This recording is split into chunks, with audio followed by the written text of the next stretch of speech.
Let me tell you, one of the greatest things I have learned from this condition is the biggest challenges you face in your life are actually your gift. What's on the other side of that challenge is a blessing.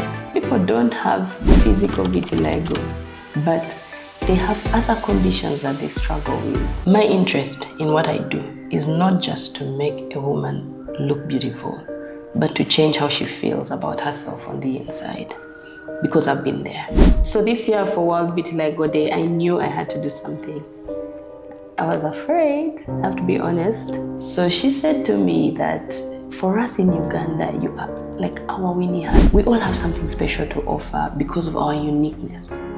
And we all have different stories, different experience, different backgrounds that have played into who we are and what we give to the world. And so that's what happened with us. Your story is unique. Your background, your personality, your experiences, your abilities, your gifts, your talents. And when you give the world that, it comes through with a unique touch that nobody else can be.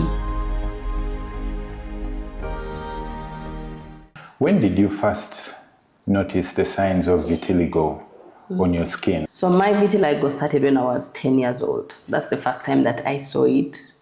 My eye had been hit by something, by an object, and it got swollen. And then as it was healing, I started to see, a change in color coming out of my eye. So out of that one eye, I can't even remember if it was the left or right eye, but out of that one eye, the color around the eye started to turn pink, and then it started happening to this other eye. So I realized, okay, this has nothing to do with that incident. And then eventually out of the lips. So vitiligo, it mostly starts from body openings. Not always, but for most people. Someone out there may be wondering, what is vitiligo? Yeah, so vitiligo is discoloration of the skin that happens when the antibodies that fight disease in the body attack the melanocytes. The melanocytes are the cells that produce melanin in the skin. And so you have like a deficiency of melanin in those areas. So I was 10, I was a kid, I didn't really care, to be honest. It didn't bother me. I was like, whatever this is, I don't know, and I don't care. So at the time, my mom was out of the country. She had traveled for work for an extended period of time, I think for about maybe 6 months. I mean, again, I was a kid, I can't quite recall, but yeah, it was a bit of an extended period of time. And when she came back, she looked at me and she was in shock. She didn't know what it was, also? She didn't know what it was. I mean, we'd never seen anyone with anything like that. So she took me to a dermatologist. He's late now, Osla Clinic, Dr. Nsibambi. So he's the one who diagnosed it and told us, oh, this is a condition called vitiligo. He had a big book, he showed us pictures, said, oh, this is what happens, put me on medication. So I started off taking some, I don't know what they, vitamin C tablets and some. So I've been on medication for many years, on and off. There are seasons where I've done nothing. There are seasons where I've done some things. Yeah. So now I don't have vitiligo on my eyes, around my eyes, because I did a treatment that cleared it. Actually, it's interesting. I had vitiligo around my eyes for so many years, up to about maybe 2015, so it was on and off. Some treatments would work, and then it would reduce, but then it would come in other places. Then some wouldn't make any difference. So until I think about 2015 is when like all the vitiligo around my eyes disappeared, and but then it exists in other places. Yeah.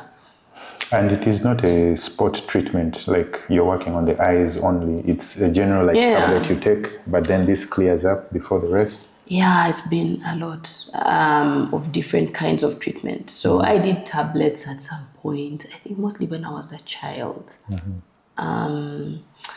The treatment that I did in 2015 had like just one little tab, and then there's UV protection, not UV, what's UVB, I think, phototherapy. Okay. So So right now I feel like it's like the most effective treatment, phototherapy, along with an ointment in those places. But the skin around, like the face area, heals faster than other parts. At least that's what dermatologists have said. And even from my experience, the face heals faster. The lips can hardly repigment. The areas, now I'm sounding like a dermatologist. That's okay. That's okay. But the areas that repigment faster are the ones that have hair follicles. Okay. Because then the pigment is able to, be supported around the areas with hair follicles, and then it spreads out. Now the lips have no hair follicles at all. So those areas are very hard to treat. Yeah. So I still have vitiligo on my lips. Okay. Thanks to makeup though. Wearing makeup. But, yeah. When did it start coming on your arms to be visible like this? My hands, I think I was, still a kid. I think about 12. It started to appear on my hands. And I remember actually when it appeared on my hands. And by the way, at that age, I had not met anybody with vitiligo. So when it appeared, it came like a tiny pink line on my finger. And I was like, what is this? I was trying to actually take it off.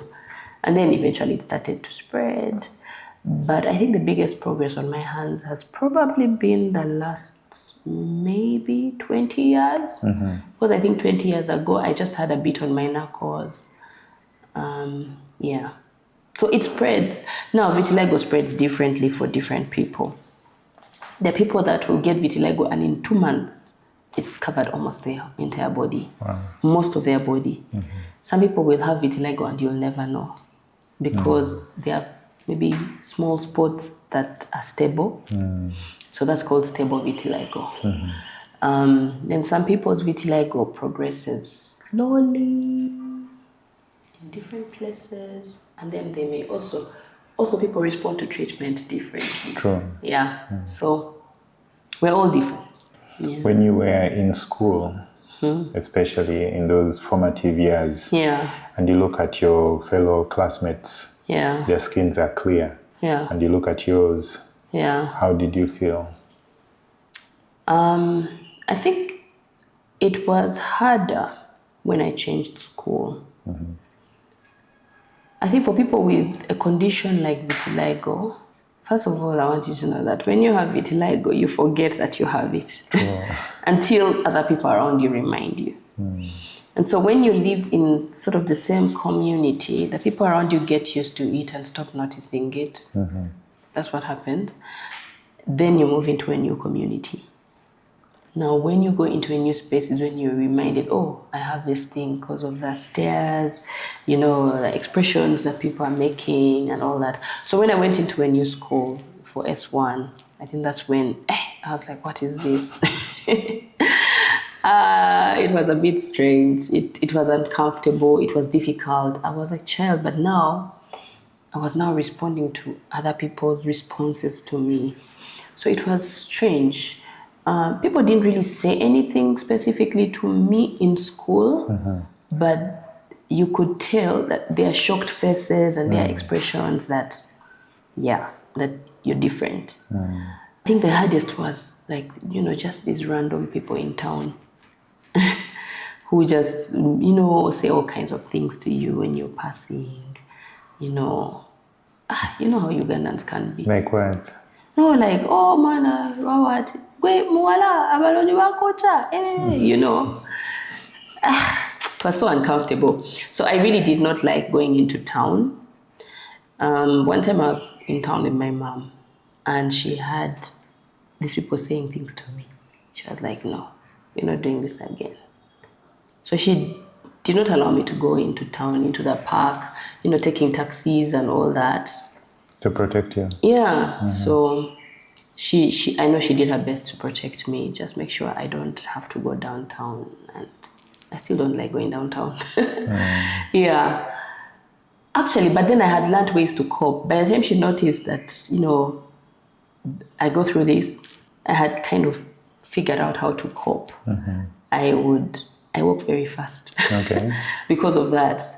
I learned. Are you trying to escape from the environment? Yeah, like by the time you're done with your sentence, I don't hear the end of it. I'll just walk past you so fast.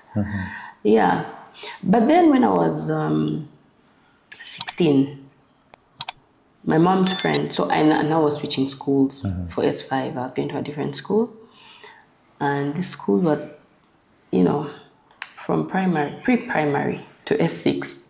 So it had younger kids. Now, younger kids are a bit more outspoken. They say what they think. Yes. And so it's a little harder, actually, with younger kids. It was then. I don't mind now. Now I'm so much older and yeah, I can manage. But at that time, it was hard for me. Little kids saying, "Oh, what happened to her? Look at her. Look at her hands. What's wrong with you?" So I was in Green Hill Academy at that time. Very good school. But I had just joined Green Hill.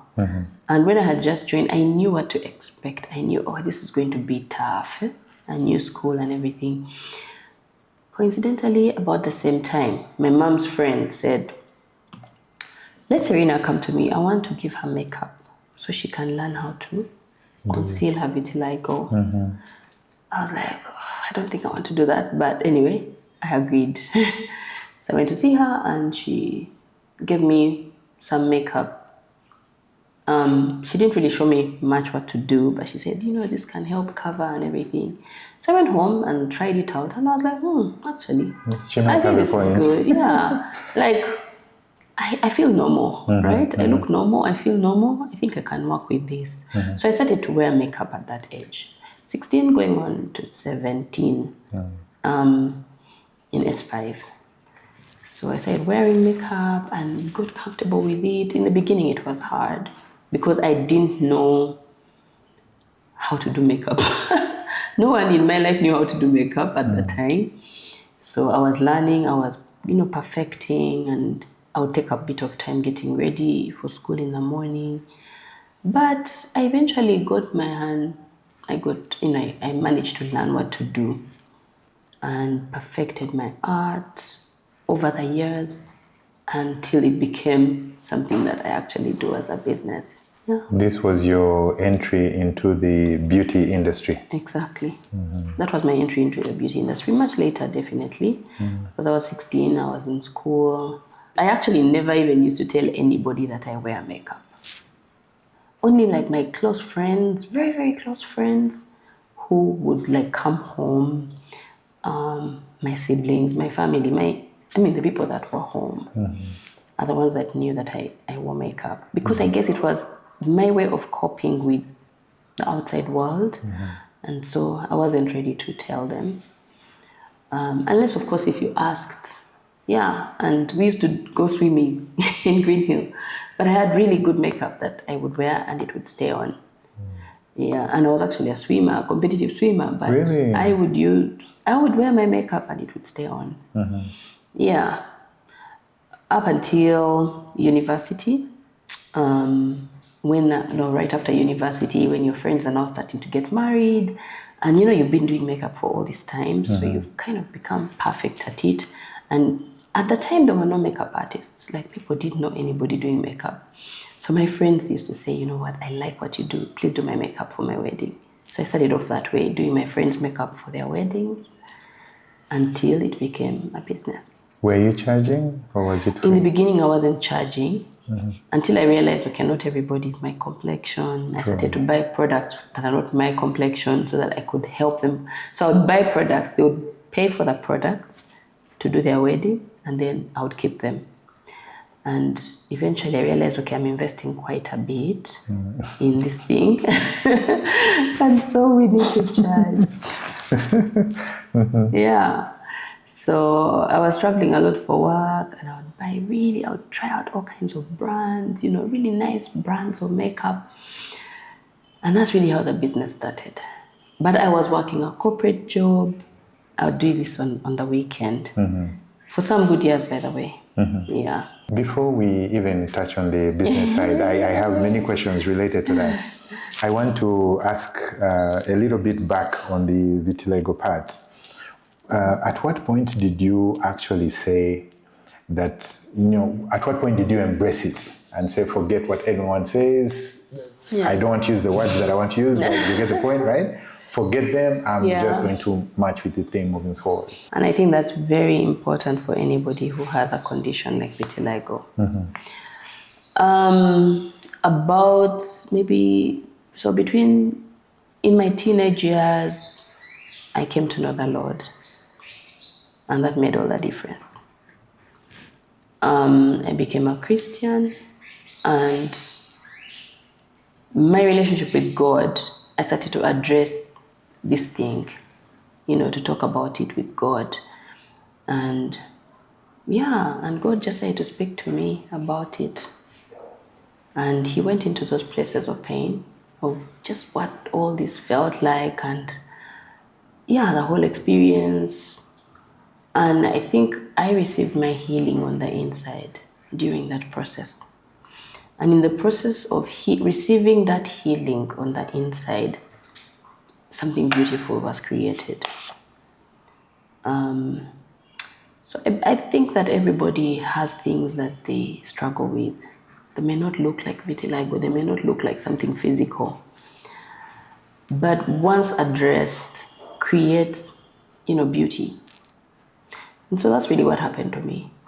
Over the years of I think I really started to address this about 19, 20, in my early 20s. It's a journey. Yeah, but that's what made all the difference for me. All the difference such that even my approach to beauty is from the inside. Our tagline at Serene Beauty is inner beauty at the fore. Because I believe that beauty comes from the inside, and it's not just cliche, it's true. My understanding of beauty, I feel, in that season was redefined. That it's not just your physical appearance. Because, it's not just your physical appearance. It's who you are as a total person, who you are on the inside. Beauty on the outside is superficial. And it's fleeting. Yes. And it can go away. Yes. It can just disappear. You are not fully in control of your outward beauty, but you're fully in control of your inner beauty. Like, you can do the work to grow in beauty on the inside. And I believe that it all starts with God. Just God working in your life. God bringing about the transformation on the inside. And then the beauty starts to exude on the outside. And I hate to have to ask this question that I need to ask. When you look back at those, I'm sure you must have received mean comments and stuff like this. Can you share, like, maybe the one that you really felt was the harshest? Actually, I think for me, just people saying abalongo bakocha, I didn't like it. Because it's not true. True. Yeah, it's not true. So, or people would say things like, Kale omano yo mulungi nnyo naye katiraba, And you're like, okay. So I felt like, sometimes I felt like stopping and educating the people. Like, listen, this is not what that is, right? Let me see, what else? I think that was the thing, right? That I didn't like it. And, some people actually pity you, but I think I didn't like the pity, but I also really didn't like, that belief system, because it's not true. So it makes you uncomfortable. But not just that, even just the stares. Like, people just staring at you, you're like, okay, it's uncomfortable. True. So people around me learned. My sister used to always look at me and say, what? And then they would get, like, people are staring at you, she's like, what? And then they would get uncomfortable. Yes. Yeah. So that, I didn't like that comment. And I really would love to educate people about this. I think that most people are just ignorant. They don't mean harm. But also just how playful those guys downtown can be. You touched on something about wanting to educate people, or at least enlightening them about the situation. Are you doing anything in that line, or any plans? So, because, So when you have a condition like vitiligo, people don't forget you. People see you and remember you. True. Yeah. And so throughout my work life, my career, I met a lot of people. I used to do public relations work. And so I kind of was out there, visible. Yeah. Because of that, many people knew me and knew that I had vitiligo. And what I didn't know is that when God was healing me on the outside, I was exuding confidence. On the outside. On the outside. When I was healing on the inside. So people used to say things like, oh, I just appreciate how confident you are. And all. I think I made the very same comment when I met you the first time. Yeah, I say the very same thing because I could feel that just by talking to you. Yeah. I found it a bit surprising at some point because there's a point where I didn't really feel like I was being confident, but people thought I was confident. But yeah, I think when you're freed on the inside, it shows on the outside. And so I got a lot of people approach me and say things like, I would like you to meet this person in my life who has vitiligo. Please meet them, talk with them, and see how you can encourage them to also be more confident. And I knew what those people were going through because there was a time in my life where I thought, okay, if this thing just overwhelms me, I think I'll just lock myself up in a room and never come out, right? I thought about that at some point when I was younger. And so I knew what they were feeling. And so I thought if I meet that person and share my story, they'll be encouraged. So I met a lot of people that way. When I was younger, my mom also used to meet people who have vitiligo and find out what treatment are they on. And, I would meet those people. And when I was a kid, they scared me. When I first saw someone with vitiligo, I was scared. I said, what? Is that where we're headed? Is that what I'm going to look like? That was scary. It was a bit of a wake-up call. Yes. But so I kind of know what they're struggling with. So I met a lot of people that way over time. Especially when I left the corporate world and focused now in my business. And I was, doing makeup and meeting people who have vitiligo, working on brides with vitiligo. And then you meet someone who has vitiligo and they're confident about that, they're not afraid of their vitiligo. And so I met such people. So over time, I believe that as God was healing me inside and setting me free, He has created now a platform for me to be able to help people that way. So this year, last year, I was sharing on social media when my business made 15 years. I was sharing on social media about how my business started. And I was sharing while doing makeup on a friend of mine who has vitiligo. And just, doing her vitiligo and concealing the areas that have vitiligo. And while telling the story in the background. So a friend of mine who has a YouTube channel asked me if she could have me on her show, on her channel, to interview me and just share my story. So I shared my story. And as a result of sharing my story on YouTube, the Vitiligo Association of Uganda approached me. They wanted to come see me just to talk about, how we can do more together. Wow. I think previously they didn't know that I was open to doing more because I had never really come out and spoken. And so when they visited me, they said something very powerful to me. They told me that, Cerinah, we look up to you in Uganda, the Vitiligo Association, or the Vitiligo community in Uganda. We look up to you because you've built something out of your challenge and you're okay. It makes us feel that we are going to be okay. Wow. And I thought that was really powerful. She actually said, Winnie Harlow, the international model who has vitiligo, who has really, she's done a lot of advocacy and, she's demystified vitiligo internationally. So she said to me that for us in Uganda, you are like our Winnie Harlow. The weight of that responsibility was too much. I was like, what? I've not even done anything. How can you feel that way? She said, well, when we see you, we feel okay. And I was like, okay, God, I think I need to do more. So this year for World Vitiligo Day, I knew I had to do something. I was afraid, I have to be honest. because it really felt like I'm putting myself out there. I was able to build the idea. I got in touch with that a digital platform, and got my friends together, my friends who have vitiligo, I think about 4 of us, and also got a very good photographer. And the idea was to demystify vitiligo. Actually, the campaign was themed Unpacking Vitiligo. So we did makeup and did videos, the video just showing the makeup being done, and we're talking in there, and just sharing our stories.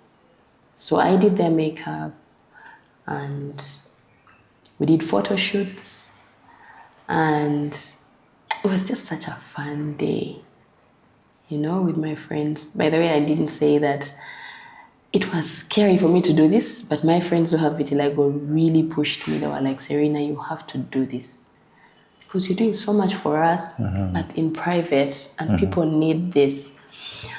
It was scary, but I think I had a lot of support that it was just so easy for me to just go ahead and do this. So we did. Do they look at you, I'm sorry for cutting you short, do they look at you as, you'd say, an ambassador? Well, I don't know if I would say that. I don't know if I would say that.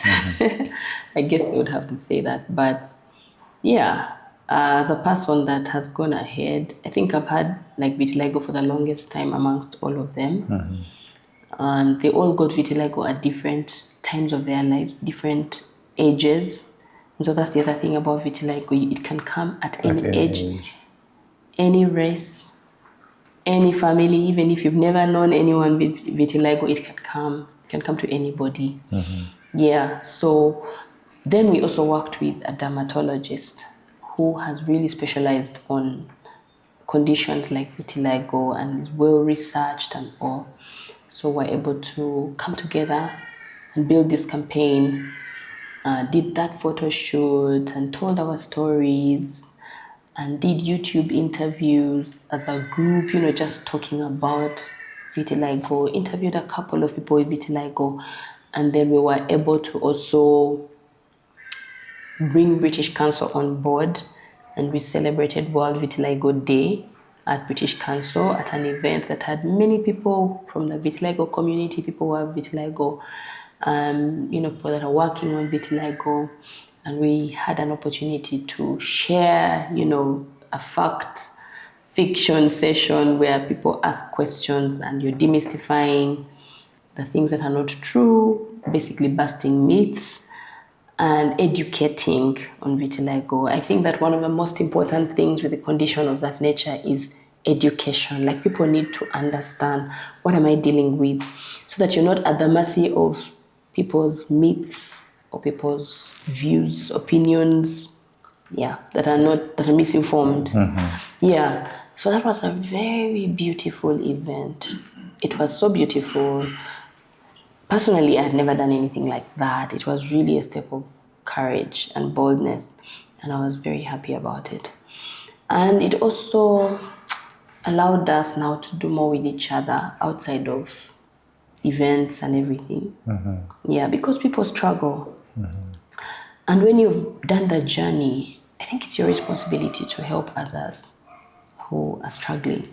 So that's really what it was for me. Well, we had a session where we did makeup on someone with vitiligo. So I think that people should have the freedom to wear makeup or not. Yeah, so for those who want to wear makeup, we're able to show them what to do. But those that are okay without wearing makeup, to be fine. Okay, without wearing makeup, because at the end of the day, you are so much greater than what you look like. And not everybody can wear makeup. I mean, the men don't wear makeup. Some men wear makeup, some men with vitiligo. You just won't know because there's a bit of shame around that. It's tough. It's tough, really. But for me, who has it, I understand. Yeah, so it was a really beautiful initiative. We did articles, in the newspapers. We had a lot of communication. And the biggest takeout for me from that whole experience was everything is mostly okay until the external world And so as a person, you have to do the inner work for yourself to be well, so that the external world does not affect you as much. But also the external world needs to be educated so that they know how to coexist with people who have conditions that they don't understand. What, you mentioned myths. What are maybe top 2 or 3 myths that people typically have? Yeah, I think the biggest is the cause of vitiligo. The twins thing. Yeah, the twins thing, which is so not true. The other myth is that it's hereditary. So we asked the dermatologist, and he said it is not hereditary. Very few cases have been found where vitiligo has been passed on in the family, and for those families, a very small percentage. For those families, they generally pass on several other conditions, a variety of several other conditions, and so then that way it applies. But no one in my family has vitiligo, so it just didn't make sense to me. Yeah.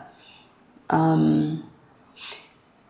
mean, there are other myths that it hurts. It doesn't hurt. It doesn't affect the skin. It cannot kill you.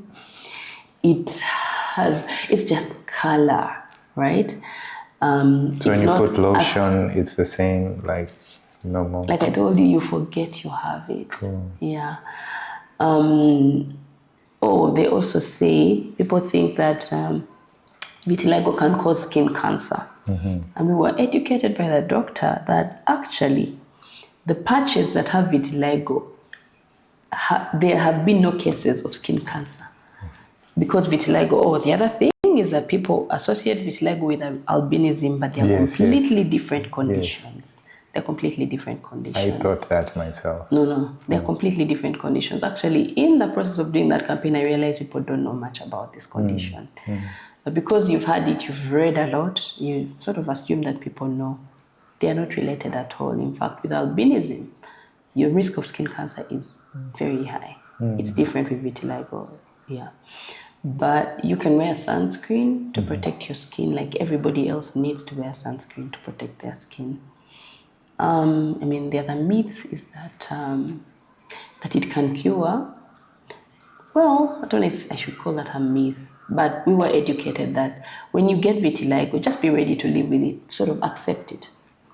Accept it, that it will sort of stick around.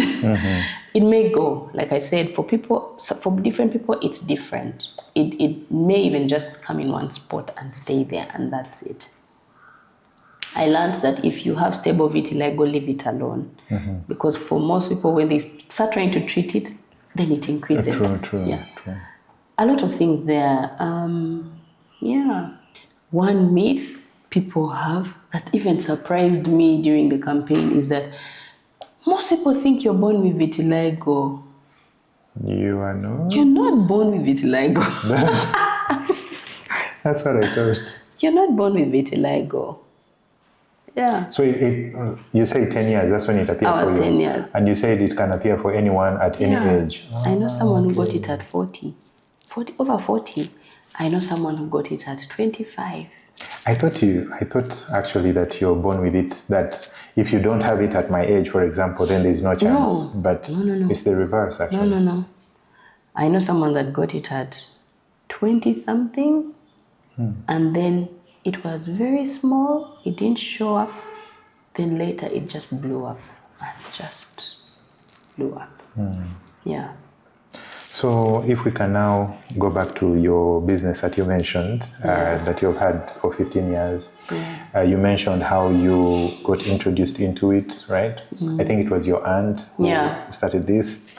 When you first started, or have there been instances where people have come in for those services and they look at you and first pull back a bit or are a bit hesitant? No. Surprisingly, I don't think I've ever had a client who pulled back because of vitiligo. If they did, I didn't notice. But no. Yeah, that's interesting. I've never even thought about it. Yeah. Okay. Yeah. Actually, the contrary. People feel unhappy if I don't work on them. Really? Yeah, many people do. Do they? Well, for the brides. For the brides. But we have managed that. We work together as a team. Yeah. Yeah. And the brides who will pay only upon confirmation that I am the one doing their makeup. That's when they'll pay. Yeah. And are they saying this, do you think, because of your expertise in doing it? Or does it have anything to do with vitiligo? I don't think it has anything to do with vitiligo. I guess it's my expertise. Yeah. I mean, we're a big team. We have different people that are working. Some people prefer another person because they've done their makeup over time and they're happy with it. Yeah. Yeah. But I don't think, to be honest, I think people are a bit more educated than that. If somebody had any resistance, they probably wouldn't come at all. And I don't even know. Yeah. Okay. Yeah. I mean, I'll share something quite interesting. Not related to beauty and all, but it just occurred to me the other day that when I was breastfeeding my newborns, I used to pump a lot of breast milk, and I was a serial pamper. So I had like a lot of storage, a huge stash of breast milk. I had a preterm baby, my second born, and because of that, I had a lot of milk, and the dermatologist the pediatrician in the NICU used to encourage moms to get breast milk from me. No, I was donating my breast milk. Oh, really? Yeah, but it just occurred to me that nobody actually expressed any concern. Yes. Yeah. I think when you're educated, all those things are resolved. That's interesting. Actually. Yeah. So I was not just feeding my babies, but other people's babies. And there's no issue there. And they were not even concerned. It just occurred to me that how come they were not even worried? Yeah. Because the only tests they do is they do just other different tests to make sure that it's okay for you to donate breast milk, and that's it. Yeah. Back to the business that you're running, Serene Beauty. Have you had any moments where your vitiligo has perhaps given you a unique experience in running your business, or like an advantage in running the business that you can share? Okay, so I guess because this came from my personal experience, I taught myself how to do my makeup to conceal. I feel like I can conceal anything. I have the experience to conceal anything. So if somebody has stuff that they feel they need to hide, I'm able to do that. And get it to last all day because of that experience. And sometimes people just want to look cleaned up, right? True. And I'm able to offer that. True. I mean, other makeup artists can conceal stuff. There's a difference when you've experienced it. I'm not bragging. True. I'm just really saying that, yeah. You live the experience. Exactly. And I actually find that people struggle to do that for people who have vitiligo. You need a bit of time. And you can get around it eventually if you have the skill. Yeah. But it's not just that. It's also the inside stuff. I feel like I have a bit of a unique touch in terms of the connection with people on the inside. I'm not going to speak for others, so I'll just speak for myself. My interest in what I do is not just to make a woman look beautiful, but to change how she feels about herself on the inside, because I've been there. It may be true for others, but I'll speak for myself. Yeah. And so I know that it's very important to restore how a woman views herself. It's part of the work. And also I strongly believe that every woman is beautiful. They just need the right touch to just bring that beauty to the surface. Yeah, so that's my approach. And I like to educate people about true beauty so that they're not caught up in just the vanity of eyes and nose and and features, because there's so much more than that. Yeah. So during the interaction that you have with the bride in your place, yeah, they're there for a whole day, half a day maybe, right? Yeah. Are you able to make that connection in that time? It's actually a process. You know, your connection with the bride didn't happen on the wedding day only. On the wedding day, yes, there's a lot of conversation that happens as you're working. I try to make time for that, but it happens on the journey leading up to the wedding. It's a journey, you know. They come. Some brides were able to do kuchala, kwanjula wedding, but even if we're just doing the wedding, it's the bridal consultation. I like the brides to feel safe with me and just express how they feel about themselves. It's not just about beauty, it's about marriage. It's about the journey towards marriage. When women are getting married, they are a bit vulnerable. They are dealing with a lot. It's a huge transition in their lives. And so there's so much going on there.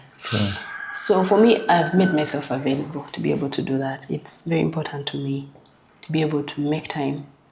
I'm not able to do it for everybody, but as much as I can, that's the goal. Yeah.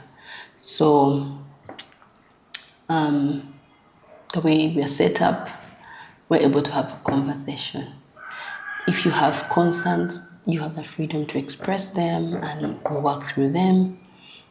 The women who have conditions like alopecia, so we have, we do bridal hair and makeup, everything.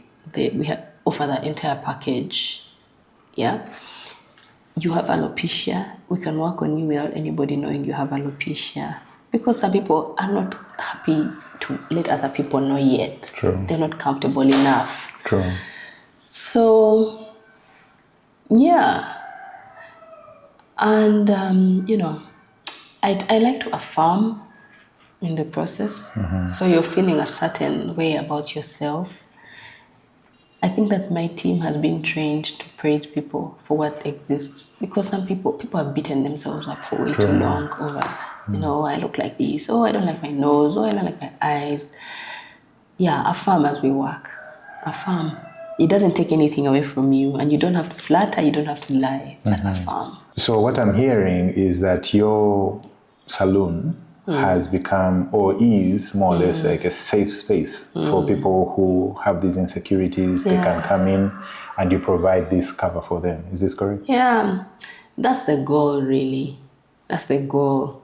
We want every woman in her own uniqueness to feel beautiful. Because she is, actually. Let me tell you something. Women are beautiful. Women are created to be beautiful. And I would surprise you if I received a woman and did whatever we're doing with her and hand her back to you. Their beauty just comes to the surface. But I want every woman to feel safe. The way we are set up, we don't only offer bridal hair and makeup. We actually offer hospitality. We accommodate them. You want to create a certain environment when you're working with bridal teams, with women. You want people to feel, you know, it's a serene environment, but also it's comfortable. They're allowed to be themselves, and then experience, you know, The their true beauty. transformation, yes. The transformation. Yeah, that's the goal. It's not like a factory. You're just doing it and out. Yeah, the difference is in how they feel. Yeah. How is the accommodation? I'm sorry. How is the accommodation part? Because that is intriguing for me. You say you provide accommodation as well? So we operate in an apartment block that has different apartments, and we accommodate our bridal teams there. So they come in. Getting married is a journey. So even like the days leading up to, there's work happening. The days leading up to, you're doing their nails, you're doing their hair extensions, full body massage for our brides. So it's a whole experience. And then they come in with their girls, spend the night before the wedding, and then when they get up, as early as they need to get up to be on time for church, They're able to just get up, they have breakfast as we are working, and then dress up, do their photos and videos before they dress up and head to church. The cars pick them up from there. That's the whole concept. I like that. Yeah. In the past, there were cases of people delaying at the salon, waiting for them at the church. Yes, yes. I like that. It's a thing of the past because we're able to manage. Is this common? And start as early. No, we premiered this. Yeah, nobody did this before us. Some people are trying it now. I like it though. Yeah. Yes, so it allows you to have control of the time. You know, you can start as early as you need to start to make sure that you achieve that end time and allow time for pictures, unplanned eventualities, zips breaking, you know, having people carry the wrong shoes, you know, those little things, or I forgot my body shaper, you know, you have to allow time for all of that. Yeah, our goal is to just make it easy for brides so that they can just focus on being beautiful on their day and we take care of them. Yeah. Do you feel that the fact that you have this skin condition and you have lived with it for as long as you've lived, does it give you an edge over an ordinary beauty person when you're dealing with a client? I believe it gives me a unique position in terms of what saying it that way sounds a bit proud. No, it's okay. Yeah, that gives me an edge. I know it does give me an edge. I think that every artist is gifted in a unique way. And I've been gifted in this unique way because of having this condition. It makes me unique in what I deliver, in how I approach it. I believe others are gifted in their own ways, and therefore, let me tell you, God created human beings unique, and so we all have something to give to the world. It's not to dim the light on anybody, but to just shine my own light. We all have something special to offer because of our uniqueness. And we all have different stories, different experience, different backgrounds that have played into who we are and what we give to the world. And so that's what happens with us. Your story is unique. Your background, your personality, your experiences, your abilities, your gifts, your talents. And when you give the world that, it comes through with a unique touch that nobody else can be because there's only one you in the world. And so the goal is to actually look internally and say, who am I? How am I built? How am I put together? And what do I have to offer the world? How can I give them the best version of that, of, what has come out of who I am? Yeah. So I don't want to say, I'm better than others because I have this. I don't think it's right. I don't think it's fair. But I have a unique contribution that I give to people because of that. Yeah. It can't be faked. Of course. Yeah. Because, there's only one version. I think if I was a person who had vitiligo and I'm coming for makeup and I see that the person who's going to work on me has the same thing and is in the makeup industry, it would give me a sense of calm.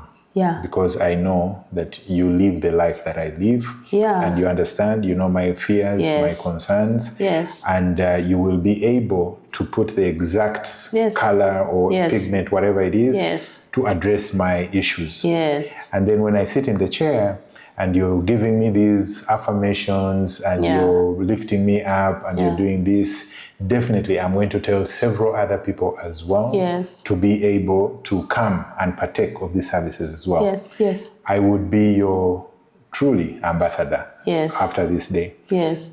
Do you get this from your clients? Yeah, definitely. And not just people with vitiligo. Because people don't have physical vitiligo, but they have other conditions that they struggle with.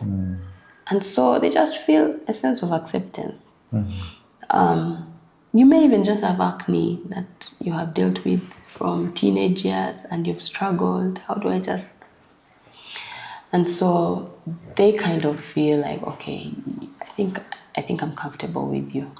But again, people pick this up from their first interaction with you. True. People, there's a chemistry, there's a vibe that you get when you meet people. True. So whether or not someone has vitiligo, people choose who they sense they will feel comfortable with. So I've met many people and they're like, I decided a long time ago you will do my wedding. I didn't even know you. I don't have vitiligo, but I didn't know you. There are other people who say, you know what, I've met you and I think I want to work with you. And not just me, even my team. Yeah. In this case, if you were to go back to your younger self and give yourself advice upon first noticing this condition, what would you tell yourself? In fact, as you think about that, if there is any other person with a skin issue or any insecurity, what advice would you give? My younger self, at the point where I started to care so much, I think the advice I would give myself is that you'll be okay.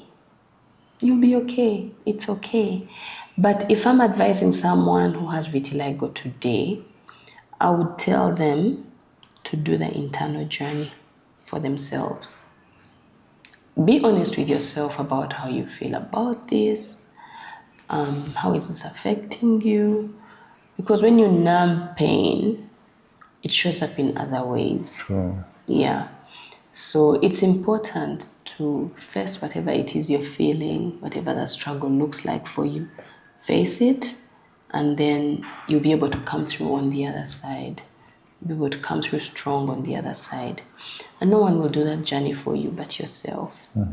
Now, I say that, but then I also know that there are people who have vitiligo that don't seem to care. I don't know what that means because that wasn't my experience. I have a friend and her approach is, this thing won't kill me. It's okay. That's all that matters. She's like, it's not going to kill me, so it's fine. I'm fine. Yeah, but many people struggle. I've met people, there are people who have even tried to commit suicide. Yeah. So I would say, put in the work to just ask yourself, to just deal with the pain that comes with that. Get treatment, see a dermatologist so that you understand exactly what's going on. First of all, you are diagnosing this right, but also that you can do treatment because there's treatment that works for most people. At least try. Yeah. And then just make life work for yourself. Yeah. On the days when you are low, or in the past when you have been low, how did you raise your own self-esteem? When you were in the room and didn't want to come out, how did you bring yourself back up? I think when you ask that question, I'm trying to look back at those times. And like I said earlier, I think for me, how I view myself has been greatly defined by God. And learning about that, discovering that in my relationship with God, and just knowing how God sees me has made all that difference. God's word is so rich. It has answers to all of life's questions. And for me, I've experienced it personally to a point that I'm okay. I'm really okay. When you're asking, when something has been made, the person that defines the thing that was made is the person that made it. Makes it, yes. And so I think for me, just knowing what God thinks of me, what God says of me, what God is doing with me, and just the hope that gives just made all the difference. That you're okay the way you are. I'm fine. And I'm so much greater than my skin color. Yeah. And what I offer people is so much greater than just how I look. Just having the truth. Like the Bible says, the truth sets you free. True. Truly, truly, I was set free by the truth about who I am. Let me ask you a question that might have an element of intrigue. Yes. How was your dating life? To be honest, my dating life was not affected by vitiligo at all. At all. Let me tell you, everything has got to do, everything comes down to how do you view yourself. Yeah. Everything comes down to how do you view yourself. Right up to the point where I got married to my husband, I feel like I was the one who was saying the no's. Yeah. I was the one making that choice, and I'm not bragging. True. I'm just saying that I knew what I wanted. I knew who I wanted to be with. I knew the kind of person I wanted to be with, and I wasn't going to settle for less.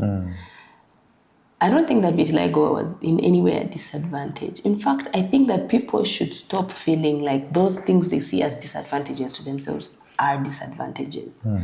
Just discover who you are and just work with that. The right person will meet you along the way. Yeah. And even for my husband, it's not a thing, to be honest. It's not a thing. It has never been a thing. In fact, if anything, maybe vitiligo was an advantage. Really? Yeah, because when he first met me, I don't remember when he first met me, but he says that he remembered me because of my vitiligo. And so, like I've said, it's been more a blessing. If there's someone out there that has vitiligo, I want them to know that vitiligo is not a hindrance to true love. It's not. If you feel like you are overweight and you think that because I'm overweight, it's a hindrance to meeting the right person, it's not. It's not. Yeah, people fall in love with who you are. I agree. Not And with what you I'll just tell you look one like. thing, which is truly a fact, and I wish more people knew about this. So you'll find, I'll use an example of ladies because we're talking about ladies, weight, whatever.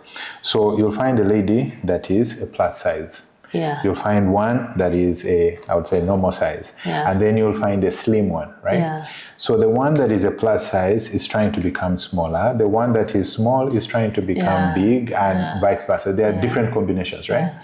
But then you'll find men who will tell you, if she's plus size, that is my desire. Exactly. If she's a small size, that is my desire. If she's in the middle, that is. And the one who likes the plus size will not look at the one that is small at all. They will not be interested. So to your point, embrace. Because true love goes way past even just your appearance. Yeah. People fall in love with who you are.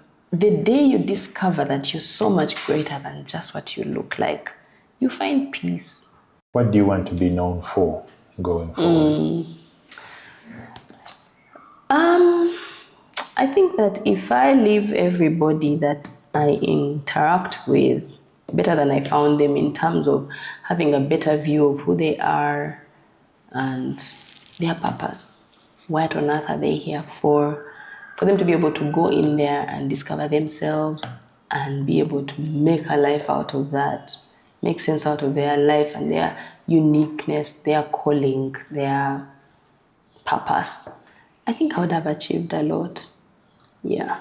So developing people, healing people. I may not be a doctor, but I think I want to heal people. I want to help people look back, feel better, and be able to move on, move forward. I want to be able to remove blocks in people's lives so that they can thrive, they can live meaningful lives. Yeah. So, yeah, I think that's what I want to be known for. As a person who freed people. Yeah, I like that word. A person who freed people. Yeah, to be all that they were created to be. The association members that came to you asking, how can we do something better, or what else can we do? Why do you think they came to you? I think they came because when they watched my story, they connected with it. They were encouraged by it. Actually, one of them told me she watched it like 3 times and she's gone back to it several times. It is healing. I think that's the thing. It gives hope. Yeah. Because if something happens to you and you see another person thrive and they have hope, and yeah, I shared a lot in that video about a lot of the things God said to me that delivered me, that set me free. Those things free other people as well. Yeah. Like what? You mind sharing? Like what? So I'll quote some scriptures. There's a scripture in Corinthians that says, therefore we do not lose heart. Though outward we are wasting away, yet inwardly we are being renewed day by day. For our light and momentary troubles are achieving for us an eternal glory that far outweighs them all. Yeah? And so we fix our eyes not on what is seen, but on what is unseen. For what is seen is temporary, but what is unseen is eternal. I mean, listen to that word. Yeah, you fix your eyes on what is inside you and put in the work there, because that's eternal. That won't fade, that won't go away. That is not limited by time, right? And that's who you are. And the troubles that you're experiencing, they're temporary. They will eventually go, but what do they leave? How do they leave you? They leave you a better person. Yeah? So I think that was very powerful for me and very freeing. There's a lot of things in the scriptures that really came alive for me. One really critical one in still Corinthians, 1 Corinthians 13, the chapter on love. After love is described and everything, it gets to a point where it says that though now we see but a poor reflection as in a mirror, then we shall see face to face. Now we know in part, then we shall know fully, even as we are fully known. So for me, that really affirmed that God knows me. And also right now, this may not make sense, but one day it will make sense. And interestingly, at that point of my life, I thought that the then that was being referred to was when this world is done and we meet the Father in heaven and forget all our worries and everything. But no, it makes sense now when I see the impact it's having on the lives of other people. When I see the beauty that has been created out of this challenging experience and what it does for so many who may not have vitiligo but have other forms of troubles, I'm like, oh, wow, that's it now makes sense why I went through that. And I would not change a thing. I actually think I wouldn't be who I was if I didn't have vitiligo. I fear what I would have been. I fear. I'm like, maybe I wouldn't even have married the person I married. Maybe I wouldn't have the family I have. Maybe I definitely probably wouldn't have the friends I have. But the people in my life are really quality people and who have really added so much value to my life and who journeyed with me along this journey. And so it's a gift. Yeah, I definitely know I would not be doing Serene beauty work. True. If I didn't have vitiligo, because that's what led me here. Yeah. So whatever it is, let me tell you, one of the greatest things I have learned from this condition is the biggest challenges you face in your life are actually your gift. What's on the other side of that challenge is a blessing, is a gift. And again, I'll go back to the Bible. There are many things that are implied in the Bible as you read it. You see stories of people's lives and beauty coming out of messes. There are a lot of messy stories in the Bible and beautiful things coming out of that. So I'll tell you, if you think about your life and think, what's the most painful thing I've experienced? What's the most difficult thing I've experienced? That actually is where your gift is. It's hard to say that because nobody wants pain. Nobody wants to go through difficult things. But honestly, if you do that journey with God and you allow Him to heal you, on the other side is beauty. It's great things. It's character formation. I can quote another scripture.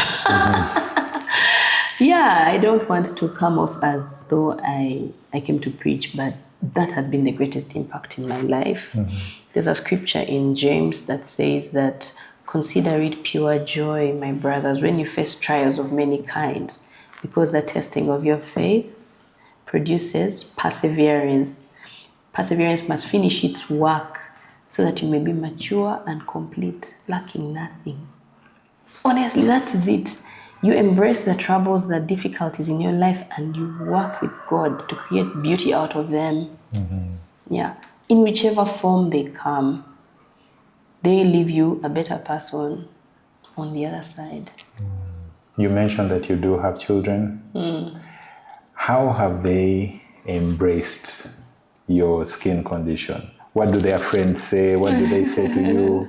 What are you hearing? Yeah, I said earlier that children are expressive. They just say what they think. But I've also found that children need to be taught, guided. So my children, and the other thing about children is that children don't notice differences. They take people as they are. Until maybe as they grow older and they start to learn other things, but generally children don't see these things. So my children didn't, it was never a thing until I think they started going to school, and maybe people would ask them, oh, what happened to your mom? So I remember my son asking me once, Mommy, what is this? Oh, what happened? How come your hands are both peach and brown? They call it peach. It's so funny. I find it so funny. Anyway, so I explained to him that it's a condition, it's vitiligo, and this is what happens and all. So I've been around parents whose children ask, what happened to that auntie? And I hear the parents explain, oh, she was born like that. So I don't dwell on it. I don't try to correct or anything. But I think it's important to tell them exactly what it is. Because children, they're brilliant. They learn, So I explained to my son. And I once heard him explain to another child who was asking, why is your mom's hand like this? Oh, his explanation was so beautiful. Like, I was just like so proud of him, Say, oh, when my mom was younger, this is what happened. Yeah, but it's just color. She's fine. And see, she's so beautiful. She's unique, Another child once asked me, what happened to your hands? And I explained and said, they're so beautiful. And another child wanted to have the same condition. Really? Wow. Yeah. I said, oh my gosh, I have a wound on my toe and it's turning pink. I think I'm going to be like you. I'm like, wow.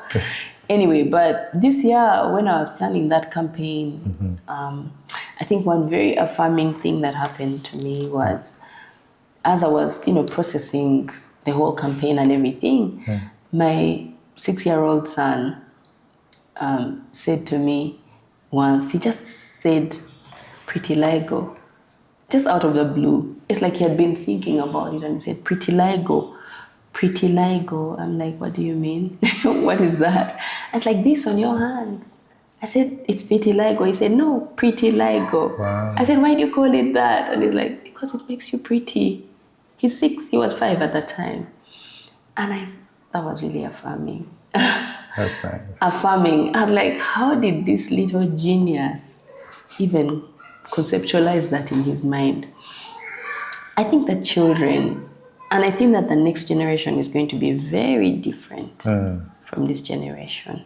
They have access to information more than our generation did. They are embracing of people that are different. I have found something very strange, not strange is not a good word, very interesting about the Gen Z generation now, the kids that are now like in their teenage years, they like vitiligo. It's so strange. They like it. They think it is so cool. For them, vitiligo is like in the category of like tattoos and like, just things that make you different. Right. I'm like, interesting. previously, before I healed on the inside, when people said to me, I like your hands, I didn't like it because I thought they're just trying to make me feel good. True. Now when people say that to me, I believe them. I actually believe them. You've also grown in the process. I've grown. But I found that generation of like teenagers, very young adults, like 21, and that age, 13, they actually like vitiligo. And so many people, I think also the internet, social media, TikTok, has educated young people. Now young people with vitiligo are online doing art around their vitiligo. And so it's also taking like an artistic turn, which is so beautiful, You pick something that was so hard, that just put people down. Do you know Michael Jackson had vitiligo? No way. Is that why? Okay. Yeah. Is that why he was putting on the gloves? Yeah. Well, I don't know. I wasn't there, but he had vitiligo, and I think he depigmented all of his skin because there's that option for people with vitiligo to just take all the color out so that you are without any color, which is what either he did a procedure. I don't know if he did a procedure or his vitiligo just covered his entire body over time. Really? But he had vitiligo. He didn't speak about it. I think that it caused him a lot of depression. Michael Jackson went through a lot of difficult things, a highly gifted person. But in that generation, nobody was really talking about vitiligo. Nobody was, and it wasn't very common. I think that it's become more common now. I meet so many people with vitiligo, which wasn't the case when I was much younger. So, I think that the next generation is going to be so much better, which is why we need to do the work today to support those that are struggling, but also to educate people so that it's no longer such a big deal and you don't have to make people feel a certain type of way. Because again, it's something you cannot control. And then also, stress worsens vitiligo. It increases the spread. It can set it on fire. And so if somebody has vitiligo, the first work that needs to happen for treatment is inside. Calm down. Just find peace, acceptance, so that also you do your treatment, but you don't feel like you urgently need to close this thing, because that way it does not go. In fact, it just gets worse. So if also the community around you, the people around you are all embracing and supportive, it makes the journey easier. Even the journey towards your whatever level of healing you can achieve. I'd like to thank you for coming on the show. I looked forward to this episode a lot because I had my own myths and misconceptions about the skin condition. But I'm glad that you were able to shed some light, and we wish you luck. We wish you success in everything that you're doing. Keep up the advocacy campaigns. Keep making brides look prettier. And we wish you success in everything. Thank you for having me. It's been lovely sharing my life with you, my story.